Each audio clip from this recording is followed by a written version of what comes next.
much, Kelly, for that introduction. And we just moved over to my slides and we're ready to get started. I think there were a couple of comments and questions for you in the chat box that I wasn't able to attend to. So I'm going to pass on the co-facilitation role to you and we will jump into the topic right away. So thank you so much for all of you who've been coming back to my workshop series, my webinar series, and to all of you who might be here for the first time to spend the next hour or so with me.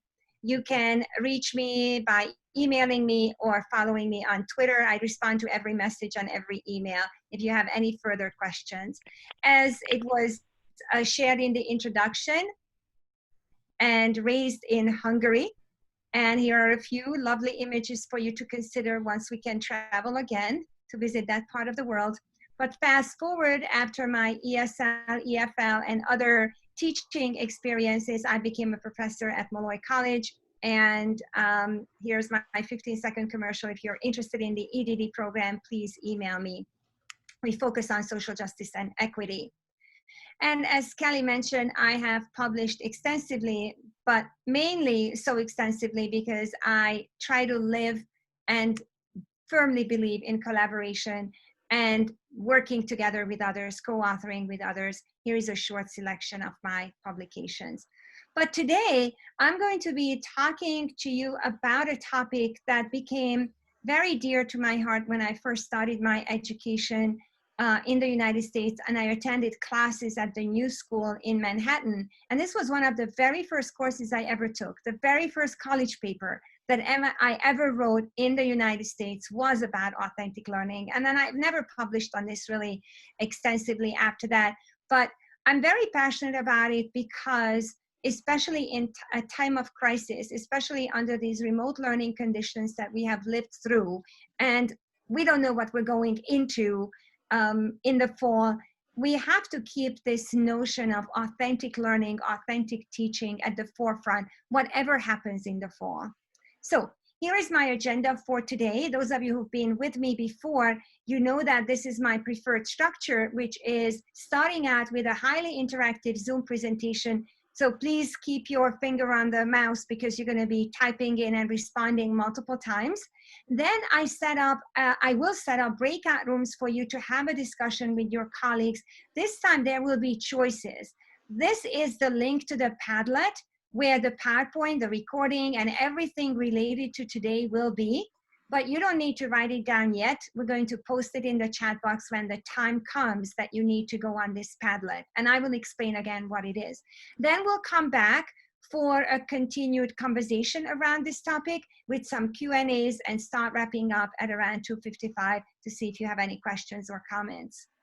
So, as mentioned, I created a virtual workspace for you because I want to model remote learning opportunities for even such a large group, 116 right now in this Zoom conference. So I created this series of Padlets, and those of you who were here with me, you know that I always just change the last number. So you could still go back to my previous Padlets. It's padlet.com/ahonigsfeld/arburn3.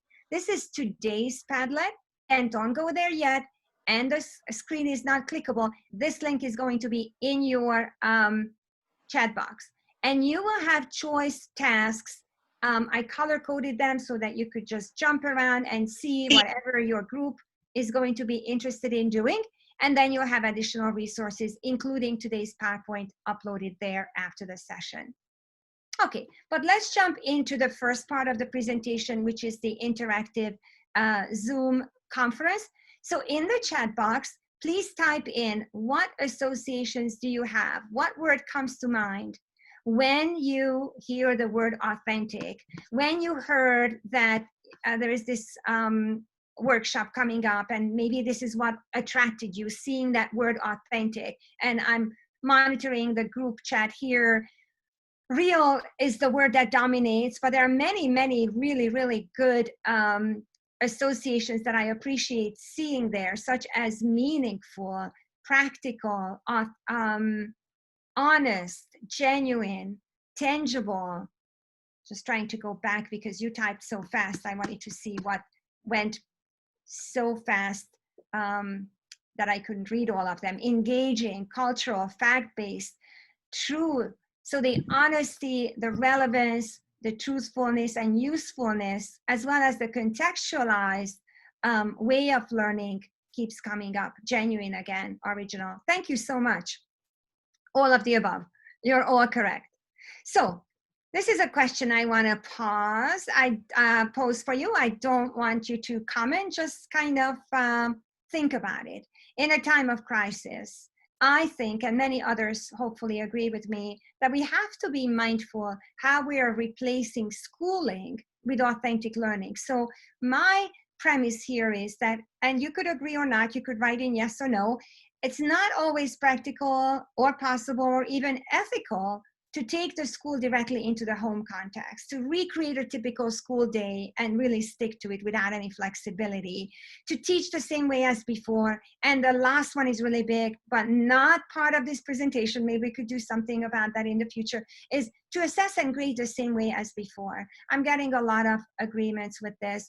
So just recognizing that, acknowledging that these are very, very difficult times that we live through. So how can we make learning as meaningful and engaging as possible, and rather than being bogged down by the school moving into the home, but the learning thriving ideally in a new context.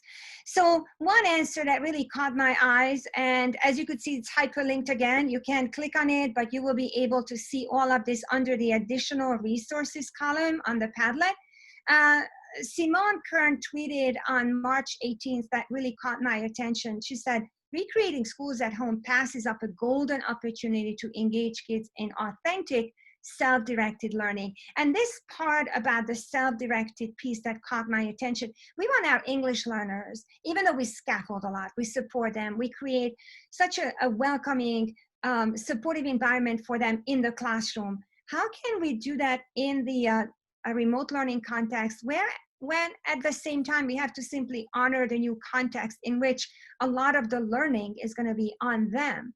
So nurturing agency, nurturing self-directed learning is a really good point here.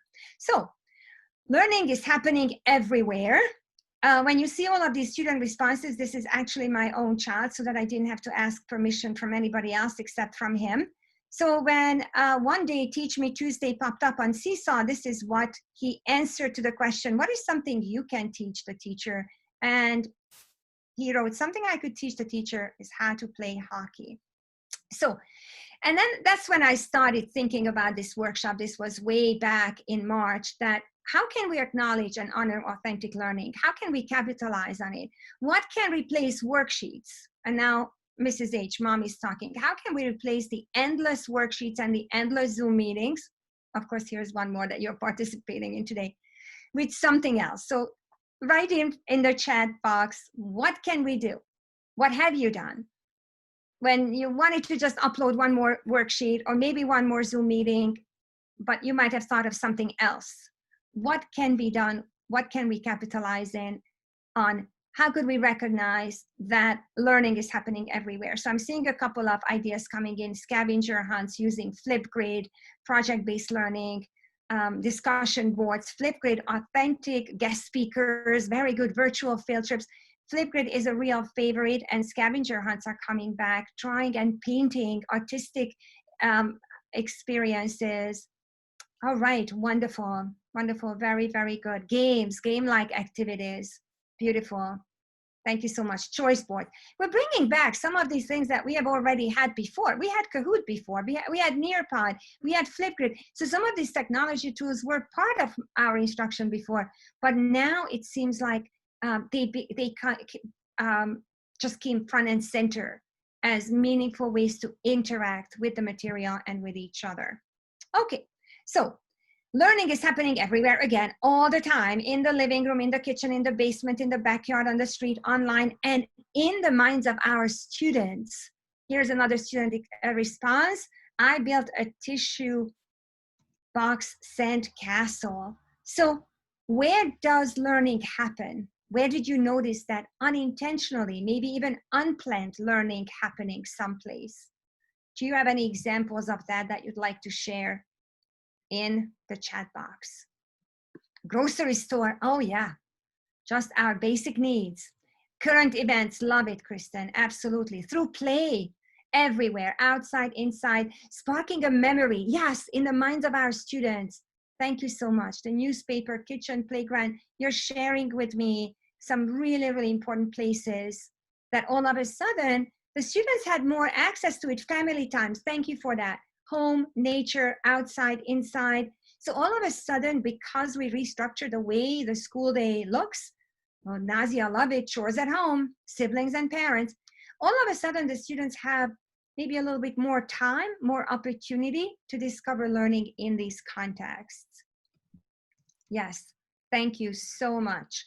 Now, I couldn't help but have to throw this in here. I borrow it from an Instagram post. You might have seen it or you might not have, but this was just so affirming when I'm thinking about agency and autonomy, just simply surviving these difficult times, to reflect on what I can control, maybe as a student or as a teacher, as an individual, as somebody who is going through these difficult times, and what I can't control. I really, really appreciate those little images and diagrams. So I'm sure that your students were also struggling and living through the crisis through that social emotional lens of what is happening, especially if we're talking about very, very young children, pre-K and kindergarten children, how they live through this, as well as a middle schooler or a high schooler or an adult, how we experienced all of this. But agency and autonomy, and recognizing that we need to reflect on what we can and cannot do. So again, recognizing students for their agency and autonomy. What are they appreciating? What are they experiencing? What are they feeling? What are they hoping and fearing? So again, type in a couple of ideas. How can we consider their real life experiences, their emotional lives as part of the curriculum? Just type in a couple of answers to that. Here is one that my son responded, what can you do today to make the world a little more awesome? And the answer was, I can appreciate still having all of my family. So type in a couple of answers, journaling, acknowledging their fears, definitely meeting them. If it was ever true that we have to meet them where they are under these circumstances, absolutely. Morning meetings, mindful meetings, talk to them, journaling, the social emotional support, being vulnerable with them. Thank you, Michelle, so much for that. Recognizing that we are truly living through these difficult times with them. You can still breathe, yes. Maybe teaching them some mindful breathing techniques, some yoga techniques too. Sending out cards, storytelling, and acknowledging mental health. Thank you very much for all of those comments. Go Noodle is awesome, absolutely. So talking on the phone and many other ways that you are connecting with your students were wonderfully shared here. So let's again recognize our students as a source of authentic learning, because they have hopes, fears, identities, dreams, wishes, thoughts, and feelings. They still have their creativity and many, many things, and need for self-expression and communication, a sense of belonging, Maslow's hierarchy of needs, choices, and so much more. Let them tap into these, and let us tap into these. All right. So the other day, if you were part of my workshop, I already shared this there, but I wanted to bring this back in case you were not part of that workshop. And that is what students are asking for as we go back to school. And this is so, so powerful and so fitting here as well when we talk about authentic learning. So they ask for high touch learning involving more collaborative activities, more synchronous interaction with teachers and classmates, because that's authentic. Conversations are authentic. Greater interactivity. This is the gaming generation as well. I don't know if there's any kid who does not play some kind of video game or web-based simulations or some kind of activity that could be gamified rather than more worksheets. Personalized learning, finding out what they really are passionate about, what are their interests, what is in their home situations that you could build into the learning context. And very interesting, some of the students were asking for more challenging activities. Again, that goes back to, rather than being a consumer of information and being only on the receptive end, also being on the productive end and contributing. Yes, choice boards, definitely somebody's posting on that. Choice boards are really, really wonderful. I created a choice board for you today on Padlet. We will get there. Okay, so I'm using, of course, existing literature as well. I started researching this a little bit. The what, why, and how of authentic learning is in a very short, I think it's about a 3-page article that I uploaded to Padlet. So we could certainly read this carefully, but I wanted to just preview it with you. And this article revisits McTighe's AMT model. Just in the chat box, jot down if you've heard of it, if you've been trained in it, and you're familiar with it. So AMT stands for acquire. Let's focus on what important knowledge and skills the students need to be exposed to, they need to acquire, what is grade and age and developmentally appropriate. The M stands for making meaning. That's really, really important because it's not just being on the receptive end and being filled with these ideas. I have to make sense of that. I have to make meaning of those ideas and principles and processes and skills. And real learning will only happen if I actually transfer it to a new situation. Okay, so I'm glad that many of you were introduced today to this concept. This AMT framework actually has 3 guiding questions. And you might want to hold on to these guiding questions as you plan instruction for the future. And I just explained it a moment ago, but you could see the more precise way that McTighe formulated these questions. So how do you help students acquire important knowledge and skills? How do students make meaning of their new knowledge and the big ideas through your teaching strategies? And how can students transfer their new knowledge and learning to new situations? All right. So there are other ways that people look at authentic learning. And in the chat, I'm going to ask you, look at these 5 numbered elements of essential practices in authentic learning and type in the one that you had a chance to engage in or engage your students in during COVID-19. And you could just type in the numbers, like maybe 1 and 3 or all 5. Just type in the number. Which of these intuitively or intentionally became part of your curriculum? Real life relevance, I see a lot of 1s, a lot of 5s, collaborations, 1s and 5s, and some of you have all of them. Sustained investigations, exactly. So some of those assignments that the students had to keep working on, and maybe it was due on Friday, so a little bit more flexible time frame for how you structured your assignments. I see a couple of 4s, definitely. Multiple sources and perspectives. We've done many of these things before COVID-19. Let's switch over to the next because the title promised 10 elements. So what are the other 5? Now look at 6, 7, 8, 9, 10 and type in now from this slide. Thank you for all of you finishing the previous one. So which of these parts of authentic learning just made their ways into your own teaching? And I see a lot of 6s, very, very important. Connects to social emotional learning. I see some of you multiple items. Opportunities for mastery, like polished products. That's an interesting concept there for number 9. This idea of mastery, rather than just I'm done, I submitted it, it's over. So thank you so much for your participation here. Okay, now I'm going to try something new. Mentimeter is something that I've done in live workshops, but not online. So I hope it's going to work. Now you cannot submit on this yet because first I wanted to explain to you what it is. So in a Mentimeter, in this particular task, I'm going to ask you to rank 4 choices to indicate which of these 4 choices will be important and meaningful for English learners. And then you rank them in any order. Now, what are those 4 choices?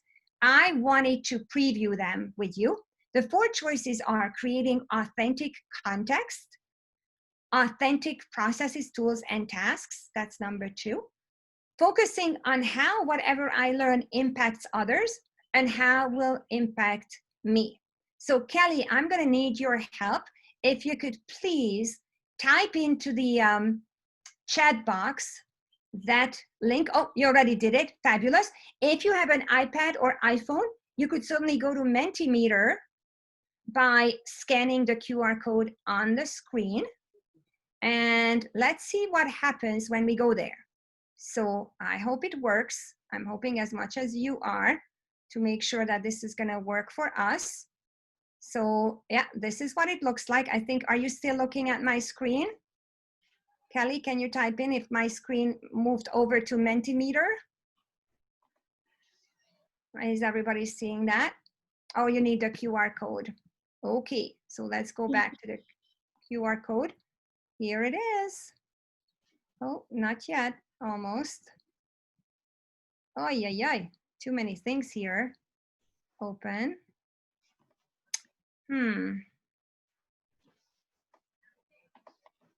I apologize. That's what happens when you have a lot of things open on your screen.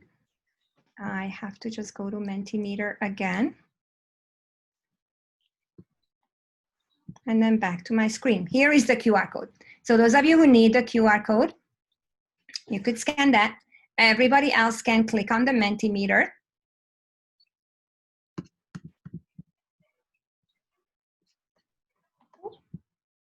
Something happened there. Somebody drew a line on that, so maybe we could somehow remove that line.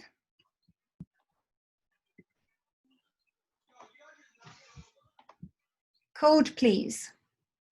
The QR code is right here. For the Mentimeter, you do not need a code. I think you're gonna go right there and you select one of your options. Did it work? Could somebody just confirm with me that the Mentimeter worked? Yes, okay, it worked. All right, so I'm going to look at the Mentimeter results while you're working because I wanna make sure that I'm not clicking around left and right and losing you that way. Thank you for participating on the Mentimeter. We're gonna come back to the results of the Mentimeter after you have finished your own work on Padlet. So let me unpack these 4 ideas because I sort of just introduced them to you very, very quickly based on Jay McTighe and his colleagues' work. But the first is the authentic context. So if we recognize that our students are in physical isolation and that's their authentic context, then how can we make sure that we bring something authentic, some kind of learning opportunity, which is this need to connect, the need to communicate to that context. For example, locally, nationally, globally, what are some opportunities within our classes, our schools and district communities to stay connected, the Spirit Days and many, many other ways that districts and schools have been connecting.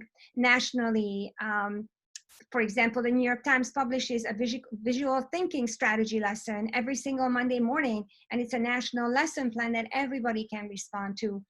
There are global read-alouds and the world's largest lesson plan to work together globally through social media as well. Authentic processes, tools, and tasks. And some of this we've already mentioned. And yes, you're going to get a copy of this PowerPoint. Somebody just asked me. Absolutely. That's going to be uploaded to you on Padlet after the presentation.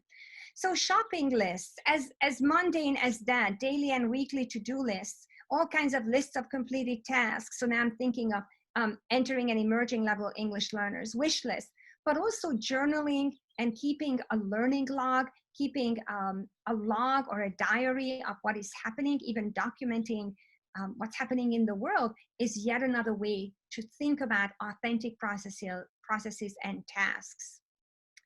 The next feature is impact on others, such as the how-to type of books that we always like to write with our English learners. Now, why don't we change that? And also add to that how to survive COVID-19, how to survive middle school, how to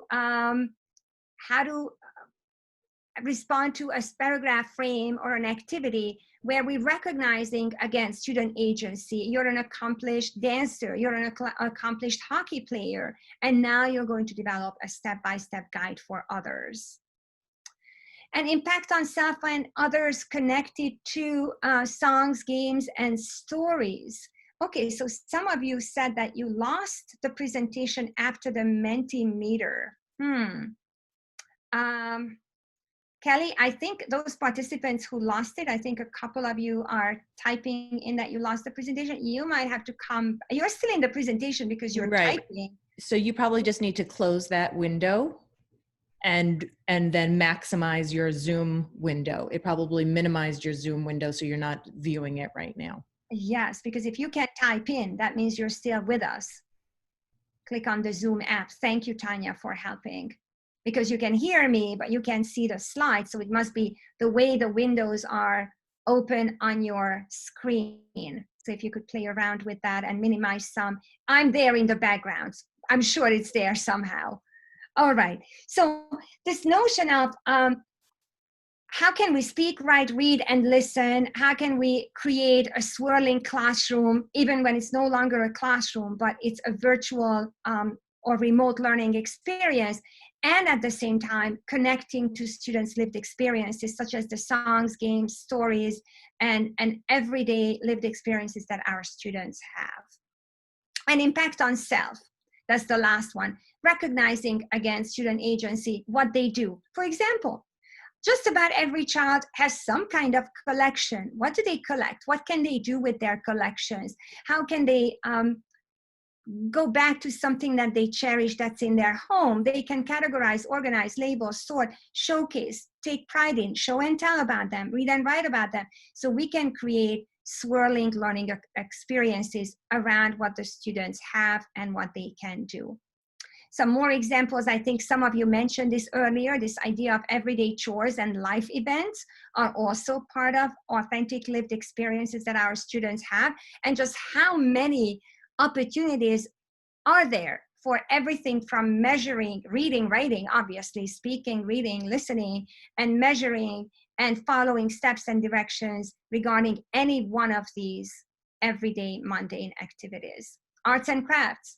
The MandelaCreator.com became a family favorite here. I think we probably easily have about 100 posts on that website already. Many thanks to the art teachers in North Belmore Public Schools, because we learned about that from our wonderful art teacher. And gardening, if your students live in the suburbs or maybe in some more rural areas, upstate New York, maybe even in some urban patches of how we can get our heads dirty. How can we engage with our students and ask them to, again, speak, write, read, and listen about their experiences?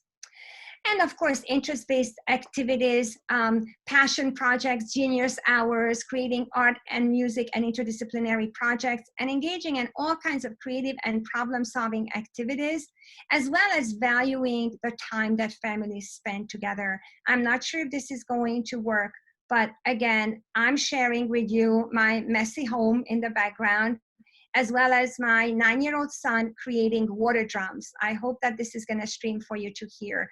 Many, many thanks to Mrs. Yancharis, our music teacher in North Belmore.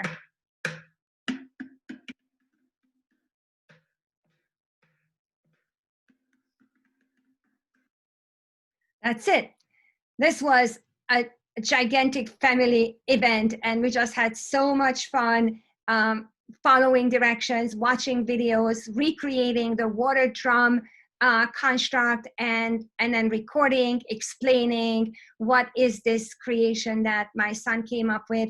So I was very tuned into what are the types of learning opportunities that he was excited about, that he did, rather than just complaining and whining and dragging his feet. And there were moments when it was just absolutely beautiful to see the excitement and the connection to a variety of learning skills, as well as using everyday household items and everyday home-based learning opportunities. Okay. Oh, that goes again. Here we go.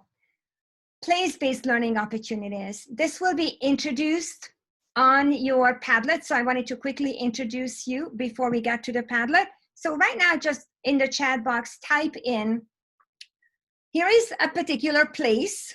It could be on Long Island. It could be somewhere upstate, not in New York City exactly. But if you are in the Long Island context or the upstate context, just type in the chat box, where do you see learning opportunities in this picture, in this context, if this is where a child lives? Okay, a lot of you, the gardening is right there. All over, weather. Okay, now we are parameter, the community, woods, ecology, the countryside, caring for animals, growing food, science. All right, I think you're really getting the hang of it. Architecture, math. Thank you. So I am basing this answer on Tom Vander Ark and his colleagues' latest book, just published a few weeks ago, called Place-Based Learning. And take a look at the many, many ideas that they are sharing, that many of you, of course, you already highlighted, but I did not think of: the cloud poetry or fiction writing, flower sketches, plant experiments, health and wellness. So the possibilities are almost endless. The local history that we're connecting to the place where we live. So this was really, really beautiful. And then finally, before we go on our Padlet, I'm also giving a big shout out to my colleague and friend, Diane Stair-Fenner, who is also a frequent Long Island presenter. She wrote a blog as a mom, and this is what really caught my attention as also a mom of 3 kids, just relating to it. This is her incomplete list of what she has observed her children doing: letter writing, dog fostering, board game design, and presentation skills. And this blog is also hyperlinked for you on your Padlet. So this is about 2:35 as promised. I am going to stop this share now and invite you to go on to the Padlet. So one more time, if Kelly, if you don't mind typing in the Padlet again. Thank you. So to work in the Padlet, I need to put you into groups. And because there's 125 of you, Kelly, I want to make sure that I can do the grouping, or you could help me. I'm not seeing the breakout room option. Are you? Because I'm not the host. If you're looking at the menu on the bottom and click on more, it should have the breakout room option there. If you don't see it, I'll do it. Just let me know how many breakout rooms you'd like. I am co-host, so I don't have that privilege. Oh, let me. Have to make me host. Yes, I will make you a host. If you make me host, then I can take care of it. Okay. So while you're waiting for that, yeah, here they are. What's going to happen now, just to recap, you are going to be put in a moment automatically through Zoom in a breakout room. And the breakout rooms are a small group, a platform for 5, 6, 7, 8 people to work together, to talk for 10 minutes. Just like in a workshop, you would have a turn and talk or table talk. And what you can do, you have choices, because I promised you a choice board.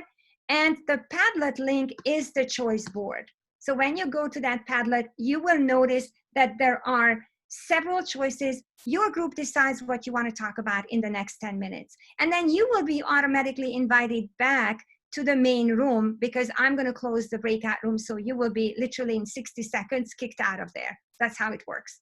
Okay. All right. So right now I'm going to put you in 25 rooms, 121 participants in 25 rooms. So let's see, 4 or 5 people in a room. Simply accept and move here in the main room.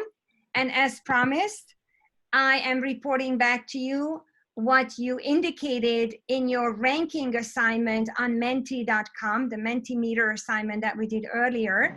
And what most of you ranked as number 1 is the way that your students experience authenticity in their learning was how this context personally impacted them, and how it had to be personally meaningful to them. Really, really important for motivation. The second one was the authentic processes, the tasks, the tools, the skills and activities that you designed for them, the events outside classroom as well as outside the home, what kind of authentic experiences they've had.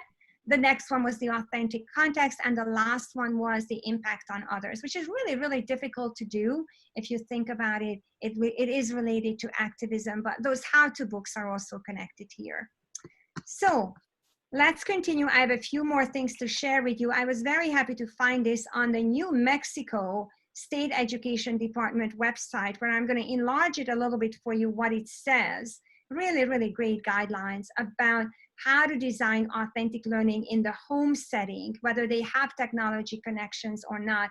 So the key ideas are very, very similar to what we've talked about. So these are maybe the three major takeaways: learning connected to household activities, everyday activities. The second one is where you get more academic content in, which is identifying relevant problems and engaging in a design cycle around them. So problem-based learning, project-based learning belong here, place-based learning. And finally, student agency, student interest. How do we make sure that our students deeply explore what they are interested in and engage in an investigation over time?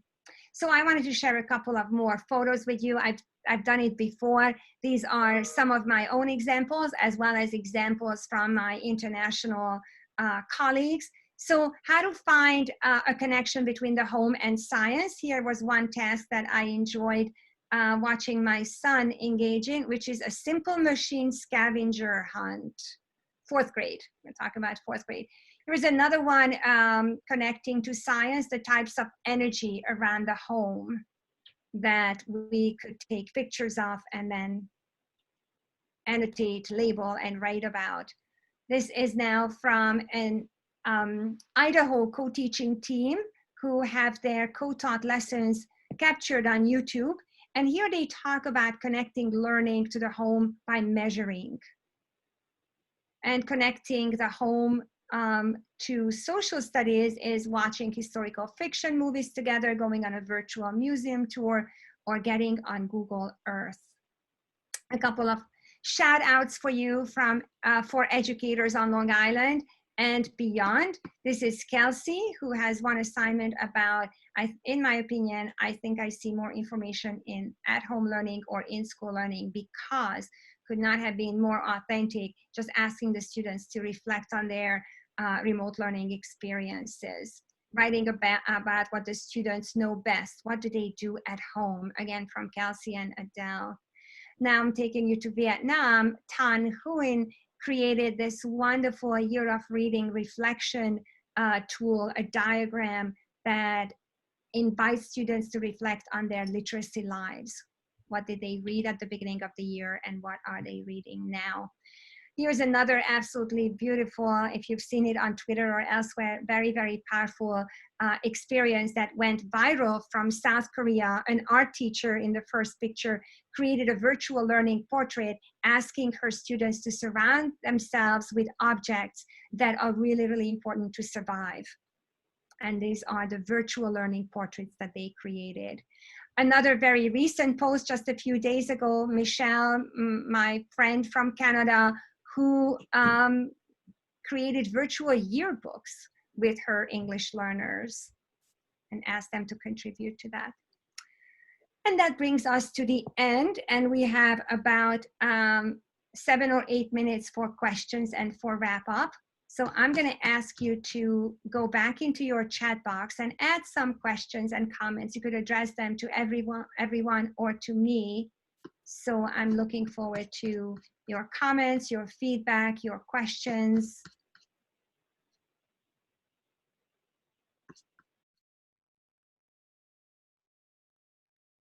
Somebody commented that everything is science. You could find science everywhere. Okay, I know that there were some problems with a couple of breakout rooms and the Padlet. So thank you for that feedback. Next time I will spend an extra minute on just going over what the expectations are, how you could best utilize that time. I will have one more 1-hour workshop where the time in the breakout room and on Padlet are really minimal, but I have 2 3-hour workshops coming up. And if you sign up for them, we're gonna have a lot more time and a lot more structured activities. So you could better utilize the breakout room. Okay, there's, I just threw those registration links in the chat again for anyone who's interested in joining us. Thank you. How can I incorporate more interactive activities for students with moderate to severe? The 3 hours are all full. Oh, we just extended them. They were capped at 50 and we just expanded them to 75. Well, Kelly, I'm fine Auburn is going to extend them to 100, I'm okay with that because Okay. it's fine. If people are If really you're okay with that, I will go ahead and increase that today as soon as our session ends. okay. So anyone who is with us in this session now, if you're interested in joining those, give me about 5 minutes once this session ends and I will increase the capacity on those. So there was a question that I was about to answer related to students with disabilities. That is not my area of expertise, but I will upload a really fabulous article that was recently published by Leanne Young, an ASCD author and a special educator. And I often look to her for ideas. And while many of our strategies from the field of ESL, English Language Development, ENL, are transferable to the world of special education, of course, there are significant differences in the needs of our population. So I don't want to minimize that and making overgeneralizations. So I will direct you to the right resource.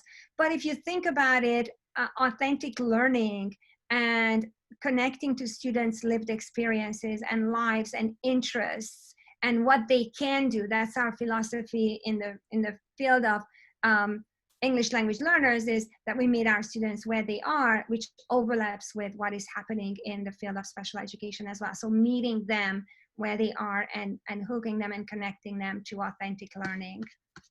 Okay, are there any other questions? Do you get certificates of attendance? I don't know the answer to those technical questions. Well, I'm actually going to share my screen again once more, which will address that question. Can you just stop sharing your screen for a moment so I can share mine? Absolutely. Thank you. Okay, so again, I want to just share, I put these links into the chat, but these are the 3 upcoming sessions. You can see the one this Friday is 1 hour, and then next week it will be 3-hour sessions.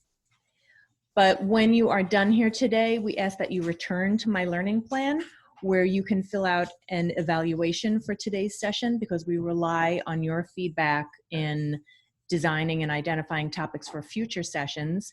And this will also be where you, again, verify your attendance. In addition, if you haven't already, please enter your first and last name and district in the chat now, so we have that to verify your attendance. But feedback can be provided here, and then confirmation of attendance can be provided here, so that your certificate of